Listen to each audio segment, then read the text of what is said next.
تحسي بالذنب لما بتشتغلي على البيزنس وسايبه بنتك؟ اكذبش عليكي. يعني اول يوم سبتها في الحضانة، مسكت اللابتوب وقفلته وانا متعصبة جدا، وقلت انتي بتعملي ايه بقى؟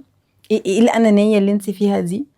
انتي ليه سايباها هناك؟ وبعدين ارجع ارد، انا دايما في حوار داخلي بيني، وبعدين اقول طب ما هي كانت كده كده هتنفصل، ما مش هتعيش طول عمرها لازقه فيا، يعني هتروح مدرسه وهتكبر وبعدين ازاي ابقى انا طول الوقت بقول الام لازم يبقى لها حياتها وما تخنقش عيالها، ودلوقتي انا عايزه الزقها فيا؟ ما ينفعش. بس ما اعرفش، جالي اللحظه دي للاسف، حسيت بالذنب وحسيت ان انا انانيه جدا، بفكر في نفسي ما بفكرش فيها. بس رجعت طبطبت على نفسي وقلت لا، يعني كده كده اليوم ده كان هيجي، ودلوقتي انت بتعملي حاجة انت عايزاها تشوفك فيها، فده حلو، وده اصلا تطور ليها هي كمان قبل ما يكون ليا.